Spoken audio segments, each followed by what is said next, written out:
What's up and good morning, guys. Welcome back to the Scott in the Shop YouTube channel. Today we're going to be working on an elevated dog bed. So to do that, we're going to start by using these 2x2s that I got here. These are just some 2x2 furring strips. I thought these would look kind of nice because they're kind of a nice square shape instead of, using like a 2x4 or something like that. And then we're going to use this particle board for the actual spot where the dog beds are going to lay. So we're going to go ahead and get started by cutting up our 2x2s, and then I'll explain more as we go. Okay, so right here you can see we got our dog bed. These are the ones that are meant, to go inside of a crate. We kind of like the way these looked better than trying to do something with like an actual dog bed itself. So this is what I'm going to be using. And so I start off by figuring out how big exactly we need to make these. Okay, so it looks like we're roughly at 35 1/4. Okay, so we are going to do 3 of these because we have 3 dogs. So I have my 35 1/4. We'll take that, plug it into our calculator here.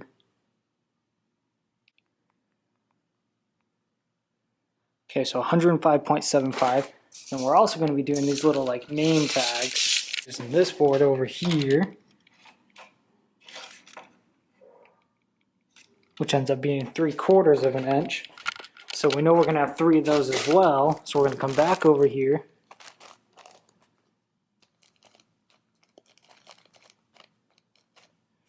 And we have a total of 108 inches. So that's going to be our total length overall that we know we're going to try to hit. So we'll screenshot that. Now let's figure out our width. Okay, so the width, it looks like we're roughly at 23 1/4 as well. I'll probably do 23 1/2 just to be safe. So I'm going to actually start with my sides. That's what I'm going to build for first, and then you guys kind of see how this is going to come together. So I'm going to start by ripping up those 23 1/2 pieces, and then we'll go from there.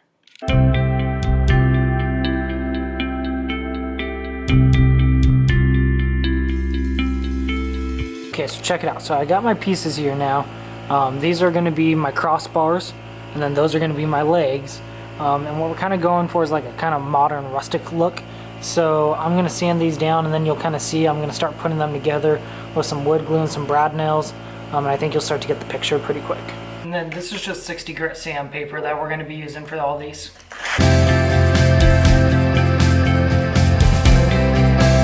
Ripped my sandpaper.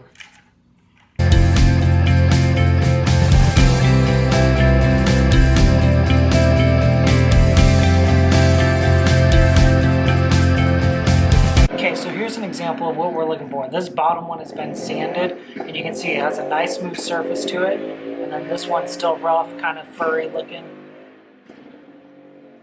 So when you're sanding, make sure you get it down to this. Make it nice and smooth. That's going to be a better finish in the end.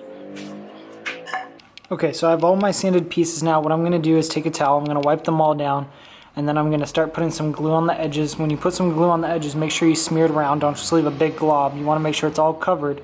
And then we're going to put some 2-inch brad nails through each of these, and we'll start making our side pieces. Okay, these are all clean now, so I'm going to start assembling them. The way that mine's going to work out is these are going to be my crossbars, right? And these are going to go right here. So these aren't going to be very tall. We want them to be fairly short and kind of have a modern look, so you can kind of get a feel for that. And you can see how that's going to come together. And then what I like to do every time I'm assembling something, each piece of wood clearly has a side that looks better than the others. So I'll take a look at it. And whatever side I think looks the best, I always put facing down. So that's the side that I'm going to have going out once the project's done. So we'll do the same thing with this piece.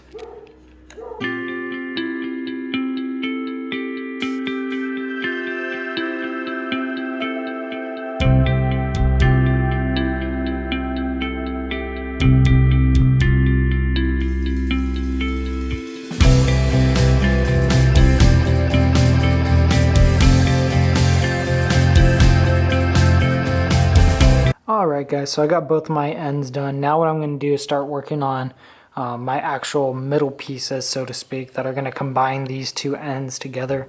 Ours are going to be fairly long because, like I said, we have 3 dogs, so we're doing 3 of these beds. So I actually need to take one of my full-length pieces, and then we're going to have to cut a little additional piece to kind of extend it and make it a little bit longer. So I'll kind of show you how I'm going to do that, and you know, if you have 3 dogs, you can do it the same exact way. If not, you get lucky and you don't have to do what I'm doing.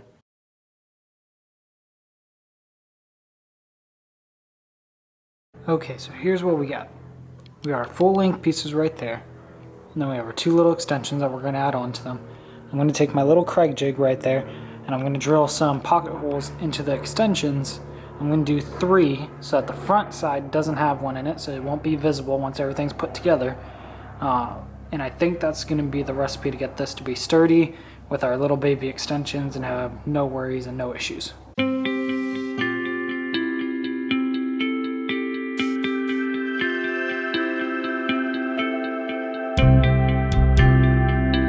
Here's an idea of what that's going to look like once it's done. So we have our pocket hole here, and you can see on the end we have our 3 holes, and those are what's actually going to attach to our main pieces over here. Same thing, we'll wipe off where we're going to be gluing. Make sure we have a clean surface to bond to.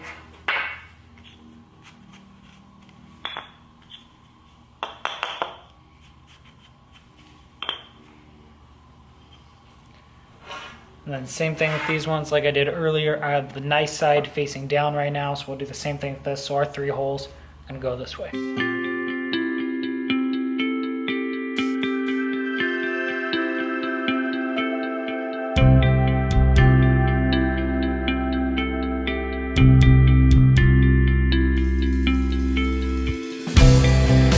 Okay, so we have our extensions on here.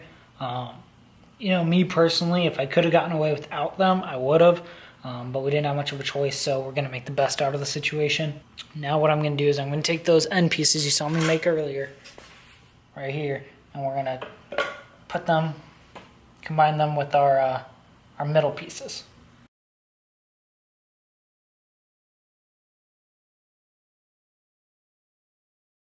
Go ahead and we'll throw some glue on these joints before we combine everything together.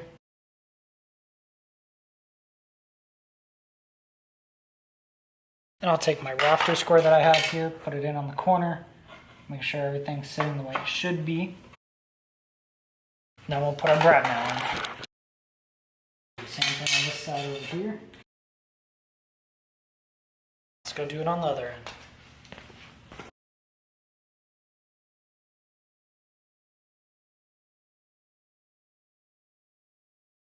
Okay, we got both of our end pieces on, and I put our middle pieces in there now so you can kind of get a look or get an idea of what this is going to end up looking like. So far so good. I'm going to go ahead and cut some braces to put in the middle, and we really didn't want anything to be shown, you know, in the middle, so to speak, when the dogs are actually laying here. Like, we didn't want you to be able to see it. We wanted to have a nice, clean, finished look. So I'm going to go ahead and put some braces in the middle, and then from there I'm going to put a little pole going down to the floor, just to kind of give it some more strength so that when they lay on it, you know, it doesn't flex and it doesn't bend at all. Okay, so you can see I got my braces cut along with the little feet. I'm going to go ahead and measure out a nice even spacing for the braces to go. We'll get those glued and brad nailed in there, and then we'll go ahead and attach the little feet that go down to the floor.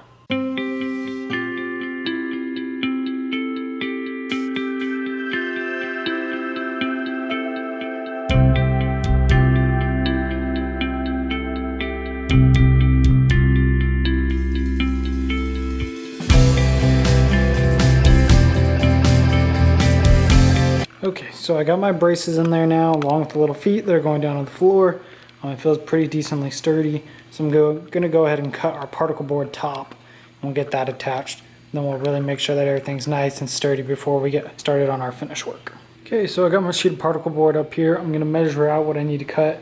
This is going to kind of be the same thing. Particle board's only 8 foot, and our bed platforms that we've made are longer than 8 foot. So we're going to have to do 2 pieces, and then we'll have to brad nail them down separately. Okay, so we have our line marked down here. I'm going to take my circular saw and we're going to get a nice cut going.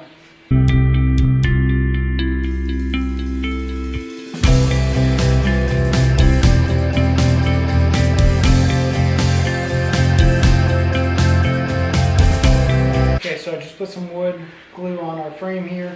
I'm going to smear it around, get a nice even finish and a nice even coating on there. Then I'm going to switch out my brad nails for a little bit smaller ones.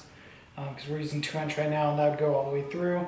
So I'll probably switch out for like 1.5-inch brad nails, and then we'll get it put on. Okay, I got this corner exactly how I want it right now. So what I like to do then is come put a clamp on it so it doesn't go anywhere. Just stays put for me.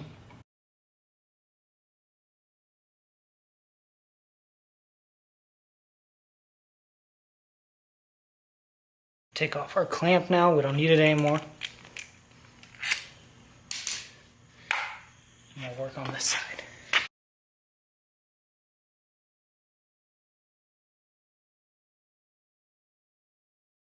Okay, now we'll measure our gap that's left on the end there. Cut off our little piece and we'll put it down. Okay, so I got our little platform up here on the sawhorses, and I'm gonna now cut the little boards that we're gonna be putting in between these to separate the beds. You can see here's the board right here.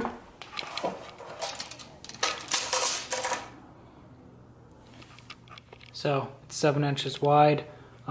We just got one that was like 6 foot because that's going to be just about perfect for what we need to cut out of it. Because of course our beds are 23.5 inches. We're just going to do 3 pieces all at 23.5 inches.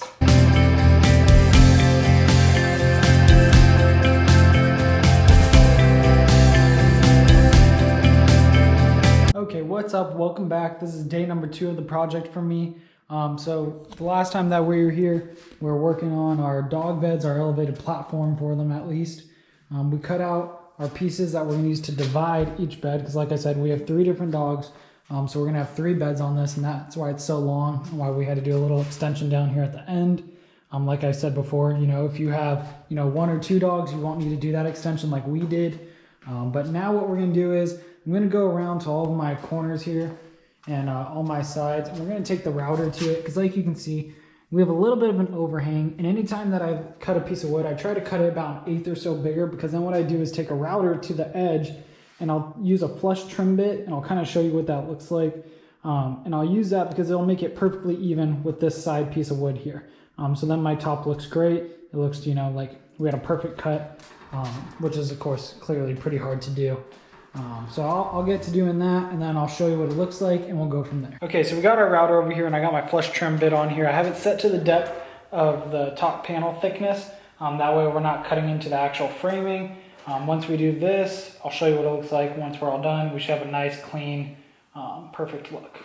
Remember, anytime you're using a router or anything, they can be a little dangerous and a little loud, so I'd recommend wearing ear protection and probably put on some eye protection of some sort as well. You can put on some gloves if you would like.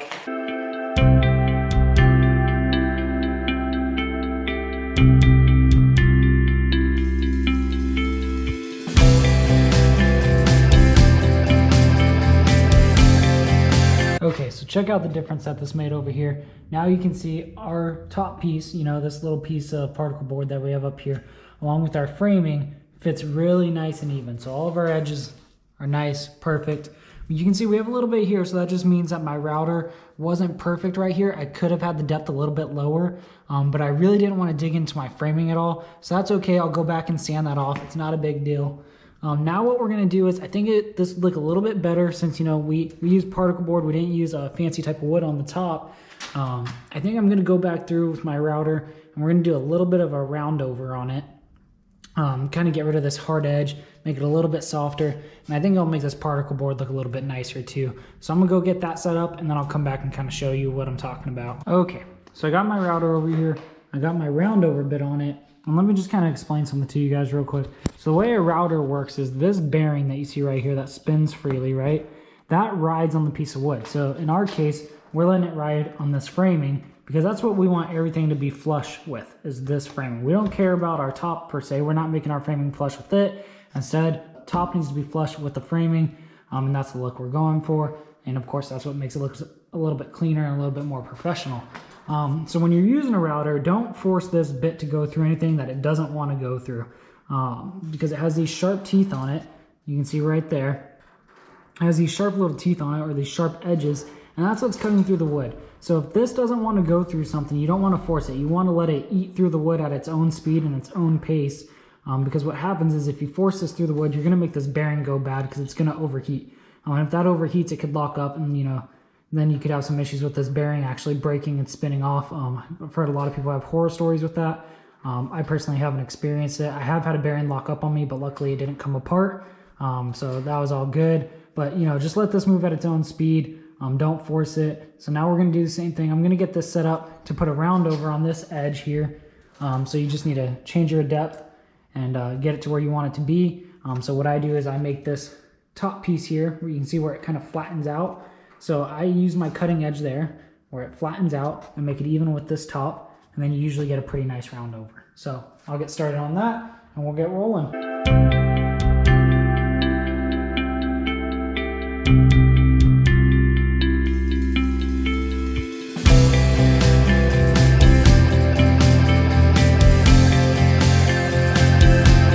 Okay, so now you can see we got a nice round over on this edge here.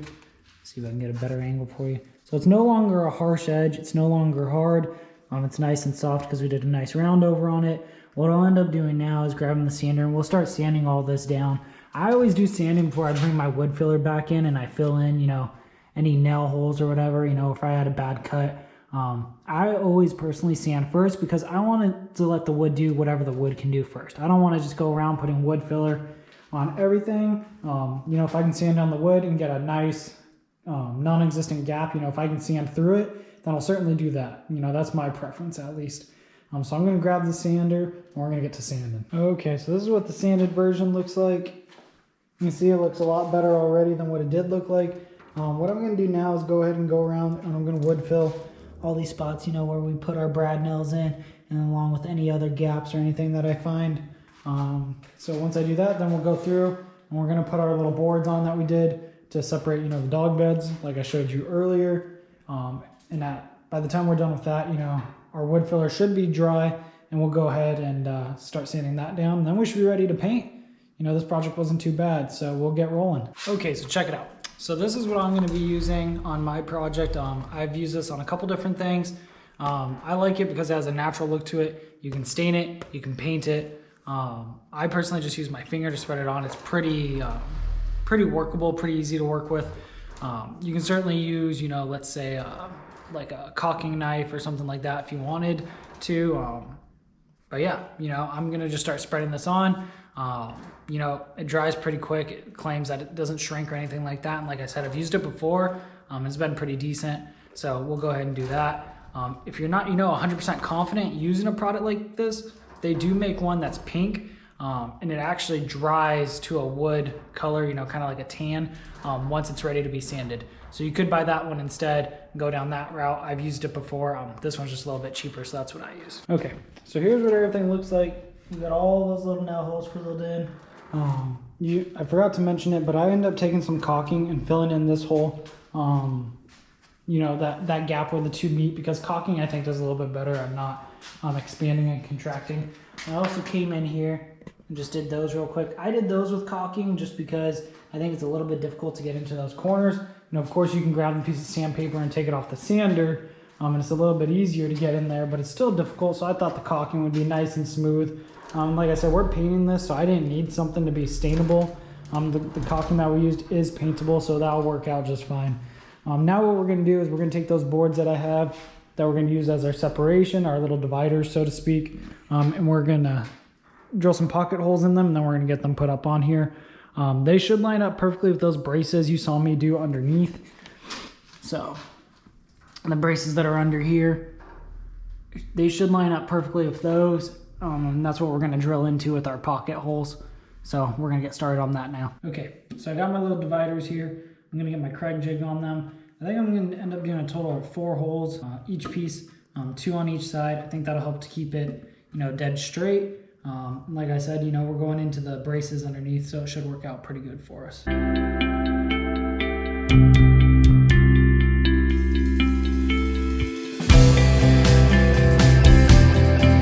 Okay, so take a look. You can see one of my pocket holes there. Like I said, I did them on both sides.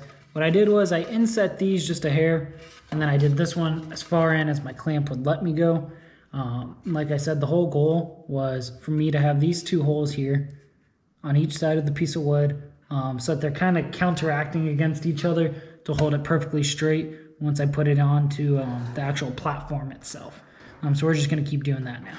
Okay, so I got our lines drew out on our board here. I'm on our platform, I mean, so that we're ready to know exactly where our dividers are going to end up. So I'm going to go ahead, I'm going to lay down some glue, and then we're going to, put these on. I'm going to be using some of these SPAC screws, 1.5 inch. I prefer to use SPAC screws for everything if I can. I think they do a little bit better job holding than a lot of other screws do. So that's what we're going to be rocking today. And then, like we've done with all of our other stuff, we're going to wipe off our surface before we put the glue down and before we, make a permanent connection.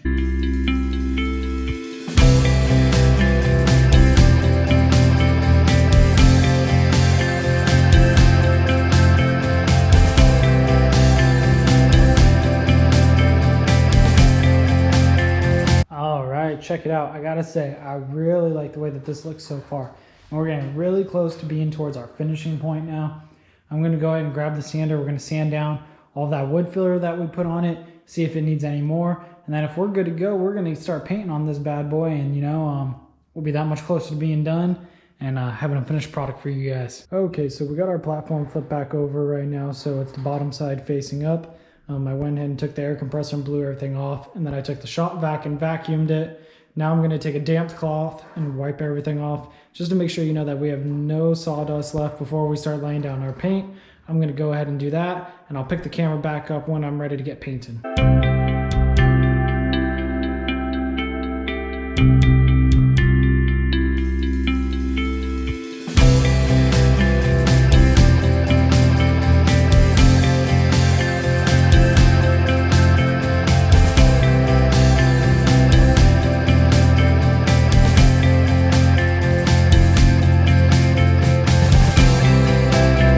Okay, check it out. So I got all the underside painted that I want to have painted. I'm leaving clearly, all the stuff that's in the middle unpainted because there's no way you're going to be able to see it. This is only 6 inches off of the ground. So there's no way you're going to see any of those pieces. You can't even really see those supports that are in the middle that are going to be touching the floor. But I still painted them just to be better safe than sorry, you know what I mean? One thing to keep in mind if you use this particle board is the edge of particle board where you cut it, that rough edge or whatever you want to call it is going to soak up a lot of paint. So I went ahead and did 2 coats over it, and it looks pretty good, but just keep that in mind. If you don't really like that look, or you're going for something that maybe looks a tad bit nicer, you're gonna have to use probably a hardwood of some sort, or something different than particle board, because it's not really gonna fulfill what you want.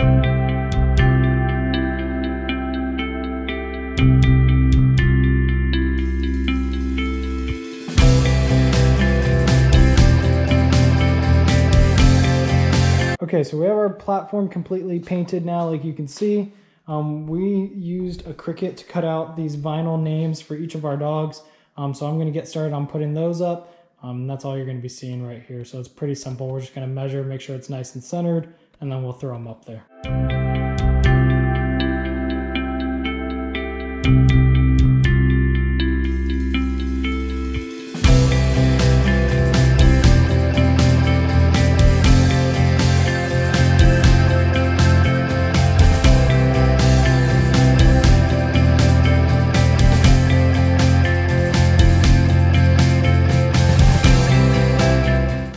So here's the finished product for you guys. I think all in all, it came out pretty good. If you wanted to be really picky, I guess you could go, so this was called a Craig jig, what we used to make our pocket holes. They do make little inserts that you can put in so that it covers up the pocket hole so you don't really see anything there. So that's something different you guys could do if you really wanted to. And then like I said, we used particle board for our top. You could use a hardwood if you wanted to as well. It'll make that edge look a little bit different. But all in all, I think it came out pretty good, pretty low cost too, so that's always a pro. Okay, so all in, we're under 100 for this project as well, including, the little mats that we put down for the dogs, including the paint, the wood, everything. If you guys don't have a Cricut, then of course, you could order the names from someone online, or you could probably go to somewhere like Michael's or whatnot and get some of their pre-cut out letters. And make it work so that you could have your dog's names there as well. But all together, I think it came out pretty good. So make sure you guys like, comment, share, subscribe, and we'll be back with some more videos in the future.